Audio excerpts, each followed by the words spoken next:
श्री स्वामी समर्थ. नमस्कार, मी नंदिनी. माझ्या यूट्यूब चॅनलवर तुमचं खूप मनापासून स्वागत करत आहे. तुमच्या मनातील सर्व चांगल्या इच्छा स्वामी महाराज पूर्ण करो ही स्वामींच्या चरणी प्रार्थना करते आणि आजच्या या नवीन व्हिडिओला सुरुवात करते. तर पहा, 23 एप्रिल वार आहे, मंगळवार. या दिवशी आलेली आहे हनुमान जयंती. त्याचबरोबर या दिवशी चैत्र पौर्णिमा देखील आलेली आहे आणि त्यामुळे या दिवसाचं महत्त्व जे आहे तर ते अधिकच वाढलेलं आहे. प्रत्येक चैत्र पौर्णिमेला हनुमान जयंती साजरी केली जाते आणि अशा ह्या शुभदिनी माता अंजनीच्या उदरातून हनुमानांचा जन्म झाला. तर पहा, भक्तिभावाने जर आपण हनुमानांचे स्मरण केले तर ते आपल्या भक्तांवरती प्रसन्न होत असतात आणि म्हणूनच या दिवशी हनुमानांना प्रसन्न करून घेण्यासाठी त्या दिवशी आपल्याला काही सेवा आणि उपाय करायचे आहेत. तर अतिशय प्रभावशाली उपाय आजच्या व्हिडिओमध्ये मी तुम्हाला सांगणार आहे. पिंपळाच्या पानांचा अतिशय प्रभावशाली उपाय आजच्या व्हिडिओमध्ये मी तुम्हाला सांगणार आहे आणि तो उपाय तुम्ही कसा करायचा आहे याबद्दलची माहिती आपण आजच्या व्हिडिओमध्ये बघणार आहोत. त्यामुळे व्हिडिओ कुठे स्किप न करता शेवटपर्यंत नक्की बघा, जेणेकरून तुमच्यापर्यंत योग्य ती माहिती पोहोचेल. आपल्या चॅनलवर जर नवीन असाल तर चॅनलला लगेच सबस्क्राईब करा आणि असेच माहितीपूर्ण व्हिडिओ पाहण्यासाठी बेल आयकॉनलाही प्रेस करा, म्हणजे मी जेव्हा नवीन व्हिडिओ अपलोड करेन त्याचं नोटिफिकेशन सर्वात अगोदर तुम्हाला भेटेल आणि तुम्ही एकही व्हिडिओ मिस करणार नाही. आणि त्याचबरोबर कमेंट्समध्ये जय बजरंगबली लिहायला विसरू नका. तर पहा, हा उपाय आपल्याला का करायचा आहे. हा उपाय केल्यामुळे आपल्या कितीही कठीण इच्छा असू द्या त्या पूर्ण होतील आणि त्याचबरोबर आपल्या घराची, मुलांची, पतीची खूप सारी प्रगती होईल. तर पहा, जर आपल्या मनामध्ये एखादी इच्छा आहे आणि ती पूर्ण व्हावी असं आपल्याला वाटत असेल तर तुमच्या इच्छापूर्तीसाठी तुम्हाला हा उपाय करायचा आहे. तर पहा, प्रत्येकाच्या मनात काही ना काही इच्छा ह्या असतात. त्यामुळे आपल्या इच्छा पूर्ण होण्यासाठी आपल्याला हा उपाय करायचा आहे. कारण आपण आपल्या इच्छा पूर्ण करण्यासाठी भरपूर कष्ट मेहनत करत असतो, परंतु कधीकधी आपण कष्ट मेहनत करतो आणि आपल्या इच्छा देखील पूर्ण होतात. परंतु कधीकधी आपल्या इच्छा ह्या पूर्ण होत नाही. आपण खूप मेहनत केली, कष्ट केले तरीसुद्धा आपल्याला ज्या इच्छा आहेत ना त्या अपुऱ्याच राहतात आणि आपण जे प्रयत्न करत आहोत इच्छा पूर्ण होण्यासाठी त्याला नशिबाची साथ मिळावी यासाठी आपल्याला उपाय करायचे असतात. तर पहा, कलियुगामध्ये हनुमानांना सर्वात लवकर प्रसन्न होणारी देवता मानली जाते. यांच्या पूजेने, उपायाने आपल्या कुंडलीमधले सर्व ग्रहदोष जे आहेत तर ते नष्ट होतात. त्याचबरोबर व्यक्तीच्या जीवनातील सर्व दुःख, अडचणी, संकट हे दूर होऊन जातात. तर पहा, तुम्हाला या दिवशी काय करायचं आहे. तर सकाळी लवकर उठायचं आहे, ब्रह्ममुहूर्तावर उठायचं आहे, स्नान करायचं आहे. कारण बघा, पौर्णिमेच्या दिवशी दान करण्याला आणि स्नान करण्याला अतिशय महत्त्व दिलं जातं. त्यामुळे पवित्र गंगेमध्ये जाऊन जर तुम्हाला स्नान करणं शक्य झालं तर तुम्ही पवित्र गंगेमध्ये जाऊन स्नान करू शकता आणि आपल्या देवघरातील देवांची पूजा करून घ्यायची आहे. आणि त्यानंतर आपल्याला एक कलश तांब्याचा घ्यायचा आहे आणि तो स्वच्छ पाण्याने भरून घ्यायचा आहे. कलशामध्ये जे पाणी तुम्ही घेणार आहात तर ते पाणी अगदी स्वच्छ आणि ताजं असायला हवं आणि आपल्या स्वयंपाकघरातूनच हे पाणी घ्यायला हवं. इतर कुठेही तुम्ही हे पाणी घेऊ नका. म्हणजे दुसरीकडे एखादा नळ आहे मग त्या ठिकाणचं तुम्ही चलता चलता पाणी घेतलं असं अजिबात करू नका. आपल्या घरातलंच पाणी आपल्याला घ्यायचं आहे.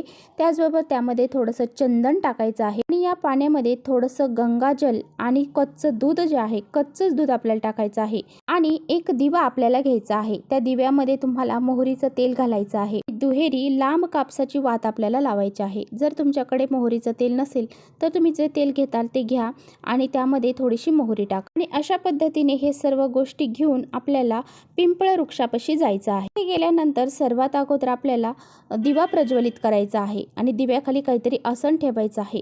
जर तुम्ही पिंपळाच्या झाडाखाली पानं असतील तर ते पानं त्याखाली ठेवू शकता किंवा मग तुम्हाला पाकळ्या घेऊन गेलेल्या असतात, फुलाच्या पाकळ्या तुम्ही टाकू शकता किंवा मग तांदूळ तुम्ही त्याखाली टाकू शकता आणि हा दिवा प्रज्वलित करायचा आहे. आणि हे पाणी जे आहे तर ते गोलाकार पद्धतीने त्या पिंपळाच्या झाडाला आपल्याला घालायचं आहे आणि दोन्ही हात जोडून आपल्याला आपल्या पितरांचं स्मरण करायचं आहे, माता लक्ष्मीचं स्मरण करायचं आहे आणि 11 प्रदक्षिणा तुम्हाला पिंपळाच्या झाडाला घालायच्या आहेत. आणि यानंतर तुम्हाला प्रार्थना करायची आहे आणि पिंपळाच्या झाडाची 11 पानं तुम्हाला तोडायची आहेत आणि ही पानं घेताना चांगली पानं घ्या. ती कुठे चिरलेली आहेत किंवा तुटलेली आहेत असे पानं घेऊ नका. चांगली आणि स्वच्छ पानं आपल्याला घ्यायची आहेत आणि हे पानं तुम्ही झाडाची तोडत असताना तुम्हाला झाडाची माफी मागायची आहे आणि त्यानंतर तुम्हाला हे पानं कशासाठी लागत आहे, तुम्ही कशासाठी घेऊन चालला आहात याबद्दल तुम्हाला सांगायचं आहे.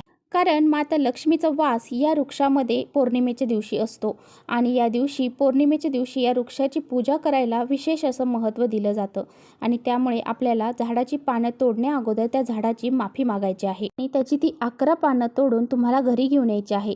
आता ही पानं तुम्ही तोडून आणल्यानंतर ती स्वच्छ पाण्याने धुवून काढायची आहेत। या पानांवरती तुम्हाला कुंकवाच्या साहाय्याने श्रीराम असं लिहायचं आहे आणि याची एक माळ तयार करायची आहे। माळ तयार करून तुम्हाला हनुमानांच्या मंदिरात जायचं आहे आणि ती माळ तुम्हाला हनुमानांच्या गळ्यामध्ये घालायची आहे आणि मारुतीच्या मंदिरामध्ये जाताना एक पाणी तांब्याचा कलश जो आहे तो पाण्याने भरून घ्यायचा आहे, त्याच्यामध्ये चंदन टाकायचं आहे आणि हे पाणी मारुतीला अगोदर आपल्याला अर्पण करायचं आहे। त्यानंतर हा जो हार आहे पिंपळाच्या झाडाच्या पानांचा तो त्यांना घालायचा आहे आणि हात जोडून आपल्याला नमस्कार करायचा आहे आणि तिथे बसून तुम्हाला मारुती रायांना प्रार्थना करायची आहे। तुमच्या ज्या बी इच्छा आहेत त्या तुम्हाला व्यक्त करायच्या आहेत आणि 3 वेळा हनुमान चालिसेचं पठण करायचं आहे। तिथे बसून तुम्हाला पठण करणं शक्य नाही तर तुम्ही घरी आल्याच्या नंतर हनुमान चालिसेचं पठण केलं तरीसुद्धा चालेल। हनुमान चालिसेचं पठण करणं ही हनुमान जयंतीच्या दिवशी हनुमानांसाठी खूप मोठी उच्च कोटीची सेवा मानली जाते। अशा पद्धतीने 3 आवर्तने आपल्याला हनुमान चालिसेचे पठण करायचे आहे किंवा तुम्ही श्रवण केलं तरीसुद्धा चालेल। त्याचबरोबर पहा, तुम्ही जेव्हा पिंपळ झाडाला हे पाणी अर्पण करायला जाणार आहात, गेलेला असताल त्यावेळेस तुम्हाला त्या एका पिंपळाच्या झाडाचं जे पान आहे तर त्या पानावरती म्हणजे ते पान त्या झाडाला असतानाच आपल्याला त्यावरती कुंकवाच्या साहाय्याने तुमची जी काही इच्छा आहे तर ती तिथे लिहायची आहे। तुम्हाला नोकरी प्राप्तीसाठी असेल तर नोकरी प्राप्ती लिहायचं, धनप्राप्तीसाठी असेल तर धनप्राप्ती लिहायचं, म्हणजे जी बी तुम्हाला इच्छा असेल ती त्या पानावरती तुम्हाला लिहून घरी यायचं आहे। ते पान तुम्हाला तोडायची गरज नाही, ते पान त्या झाडाला असतानाच त्यावरती फक्त तुम्ही तुमची इच्छा ही लिहून यायची आहे। तर अशा पद्धतीने सुद्धा तुम्ही हा एक उपाय करू शकता।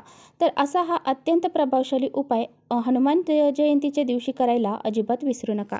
तर चला इथेच करते व्हिडिओचा एंड। व्हिडिओ थोडा जरी आवडला असेल तर नक्की लाईक करा आणि माहितीपूर्ण वाटत असेल तर मित्रमैत्रिणींसोबत शेअर देखील करा। परत भेटूया अशा छानशा व्हिडिओसोबत, तोपर्यंत श्री स्वामी समर्थ। जय श्रीराम।